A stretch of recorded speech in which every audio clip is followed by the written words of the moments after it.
Um, I mean, the term late stage capitalism, that's a big, like, kind of a trendy thing. It's like the Jacobin crowd, they like to talk about it. And it's right. I mean, it's capitalism goes through different stages. I actually gave a presentation where I talked about capitalism going through different stages, right? I talked about primitive accumulation, which is how, when the capitalist class was seizing property from feudalism, the breaking up of the commons, etc.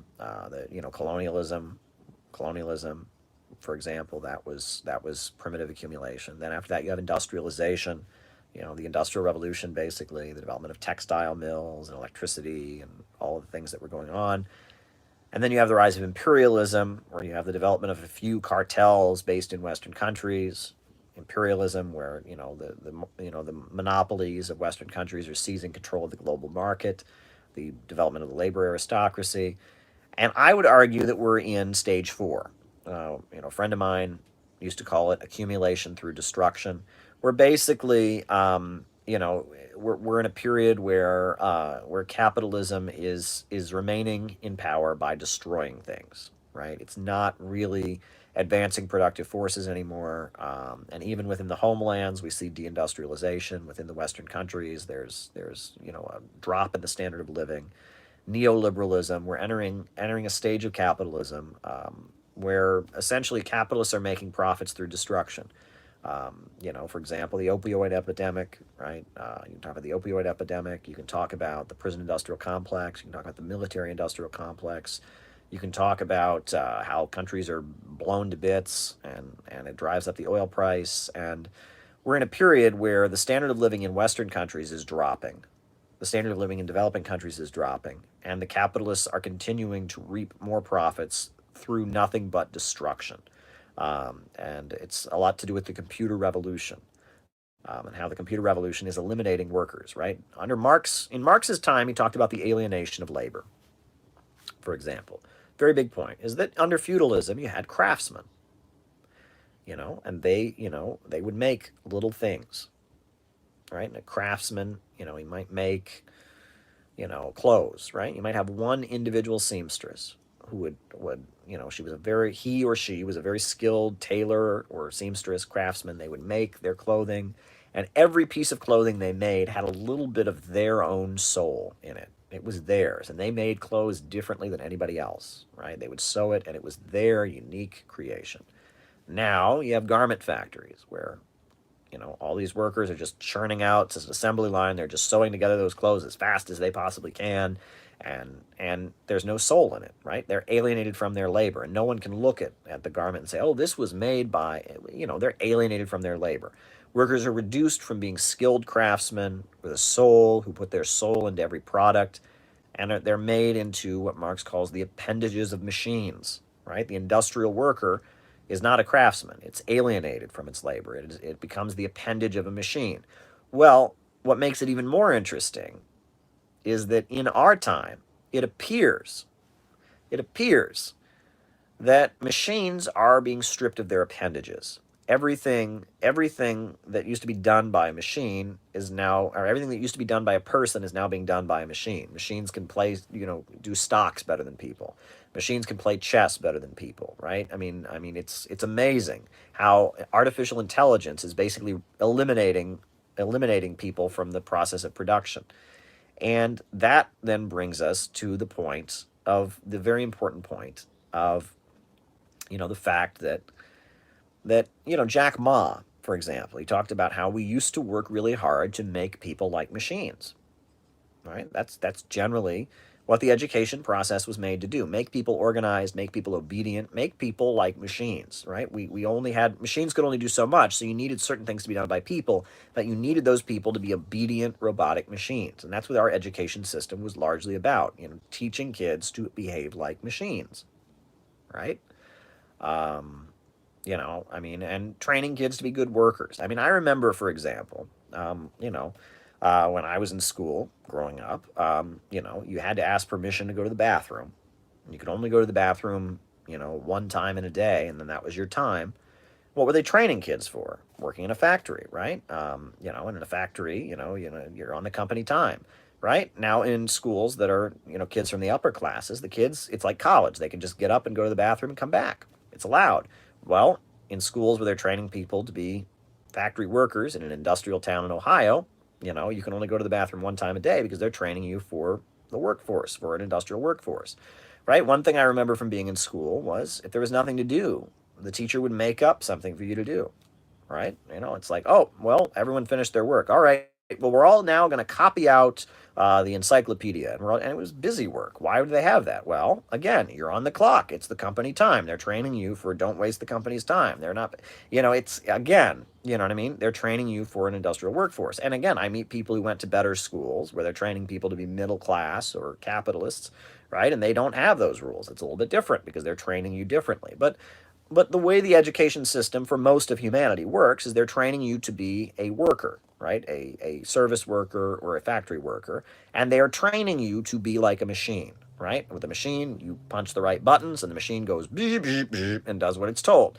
And they're training you in school to be like a machine, right? It's like, they want to say, all right, beep, beep, beep, beep, and you obey, right? That's what our educational system in a lot of ways is set up to do, right? And I mean, it's not just here. I mean, people talk about Confucian education, and there's a lot of ways that our educational system is largely training you to be an effective appendage to a machine, right? And you can get all new left and talk about the man and oppression. That's not my point here. I'm getting beyond that. I'm a Marxist. I'm materialist. This isn't teenage rebellion. I'm not saying the man is teaching you. No, that's not my point at all. Not my point at all.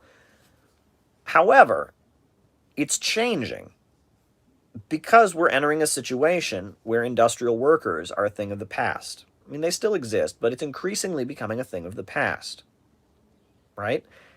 There are increasingly fewer and fewer workers. Workers are being replaced by machines. And Jack Ma, the founder of Alibaba, the brilliant Chinese Communist Party member and billionaire, he very famously said, we used to train people to be like machines, but now we have machines that think like people. And that our entire educational system needs to be changed because we're at a point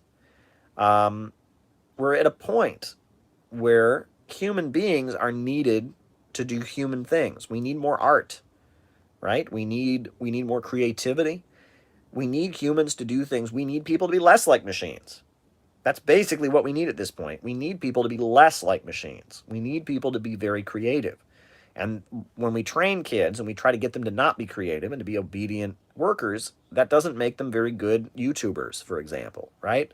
That in our new economy, we're going to need more creativity and less people being like machines. And so that's changing, right? When people talk about late stage capitalism, and it's a whole conversation, right? And that I really recommend Nelson Peery. Nelson Peery wrote a very good book called The Future is Up to Us. And it's a very good book. And it's like transcriptions of Nelson Peery talking about economics. And how what's interesting is that every stage of capitalist development came with a new mode of production. Under hunter-gatherer civilization, we were hunting and gathering. Well, when we got feudalism and slavery, we had a new mode of production called farming, agriculture, right? And that subsistence farming was overthrown. When capitalism came into existence, it brought with it a new mode of production, industry, right? And that the socialist countries didn't have a higher mode of production. They still represented the same mode of production as capitalism, industry. It was just industry organized to serve public good and not profits. But it is very possible that the computer revolution and the elimination of labor, artificial intelligence, is taking us to a higher mode of production. And big ups from Cleveland Caleb, you're our favorite son. Well, thank you, Andy. I appreciate it. It is possible, it is very possible, that the computer revolution and artificial intelligence is taking us to a higher mode of production. And with this higher mode of production, socialism can be victorious because it is a new social system.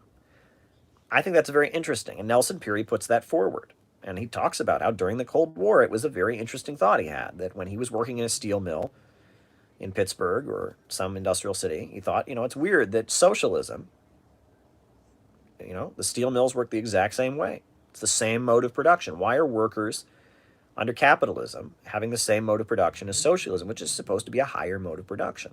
But then that points to why why socialism had so much difficulty during the Cold War, because it was on the same mode of production. And during feudalism, there were many times the peasants rose up and revolted and seized control of the feudal commons and had it ran it in a rather egalitarian way. Many examples of peasant revolts, during feudalism. Read about the Taiping uprising in China. Read about the German peasant wars, right? And how they created this kind of Christian utopian commune in Germany for like 100 years during feudalism. Many times during feudalism, people rose up against feudalism. They didn't like the injustice of feudalism. They rose up against it, but they maintained the same mode of production. So ultimately, it wasn't able to conquer and overthrow feudalism, right? Feudalism was able to retake it because feudalism is the most efficient way to organize that form of production, right? And that socialism so far has only been an attempt to reorganize the capitalist mode of production in a rational way. But could a higher mode of production, a higher mode of production, open up the potential to completely overturn capitalist relations? It's a fair question. Fair question. I think that's a brilliant, brilliant observation that was made by Nelson Peery. And I encourage people to read The Future is Up to Us by Nelson Peery. Very important stuff. And that China, as is being pointed out by KJ Mack, China, through investing in artificial intelligence and having a socialist economy already, could potentially develop an economy that is stronger than Western capitalism, and thus, was able to overtake it.